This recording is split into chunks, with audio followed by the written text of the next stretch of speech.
guess their Dr. Seuss approach didn't work for them, so now they've had to change the subject. Joe Biden inherited a huge mess on immigration, and it's not going to be cleaned up in a month. His view of immigration is not like Donald Trump's, who was nasty, negative, horrible to immigrants. His view is more like your father's view and my view, which is compassionate, but also competent. Okay, here's just a list of some of the latest that's going on. Mexico's president is calling Joe Biden the migrant president and says that his policies are actually helping the drug cartels increase their business. And take a look at this exclusive Fox video. It shows a section of the border wall in Texas where construction was stopped by the White House. So you see that leaves a pretty big gap there to head through.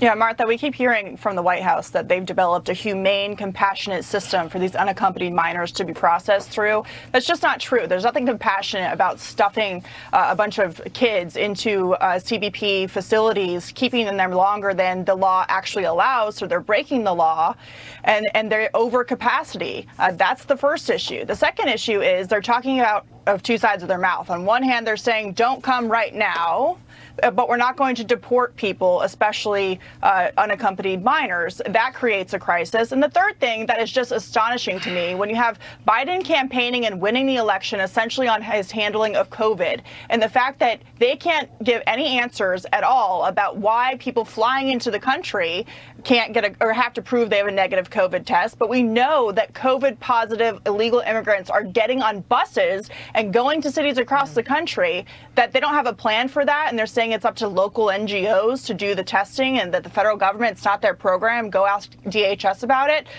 They've created this crisis. There was an influx under President Trump. He stopped it. And so for Chuck Schumer to say that we don't want a mean, tough approach, well, that's what you need when it comes to an international border. And you can say Trump was mean, but he stopped the problem, which means there was a more humane process under Trump. Jesse? Well, there's a lot of Democratic disinformation out there, Martha, and we were told that's very dangerous, so I need to knock some of this down. They're saying that there's a border surge every year. That's false. We're at 15-year highs.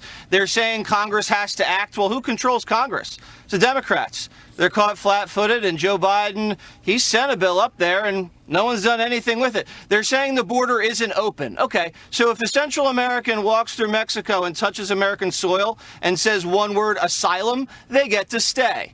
That is an open border. They're saying Biden didn't trigger the surge. Yesterday, Axios, not a conservative publication, said he absolutely did when he decimated the wall and all of Trump's deals with the Mexicans and the Central Americans, and made all kinds of promises about free health care, asylum, amnesty, and he froze deportations. So if you say it's a humane policy, humane to who?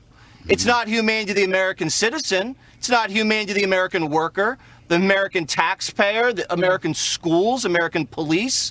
It's not humane to the child that's being trafficked by the cartels, and it's not humane to embolden the cartels. So now in less than 100 days, Joe Biden has lost control of our border.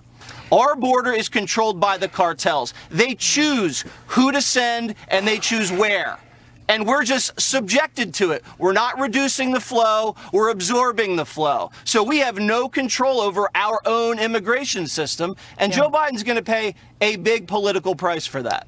I don't understand how the Dems can take a moral high ground on this when you're indulging illegality, drug cartels, and creating extra burdens on already jobless communities. I mean, and it makes me wonder, like, how do kids in high crime areas of Chicago find their asylum, right? If we're talking about crime and gang crime and family disruption, what about the American kids that are going through that? Can they flee as well? And then can they go to courts too? Because that would be nice. And here's a really stupid question. How are all of these unaccompanied minors even getting to the U.S. border from these other countries if they're not with their parents? Or do you just assume that their parents are dropping them off like it's soccer practice and then they're off in their minivan to go do Pilates? I mean, nobody actually is following up on these questions. I find that sadly unamusing.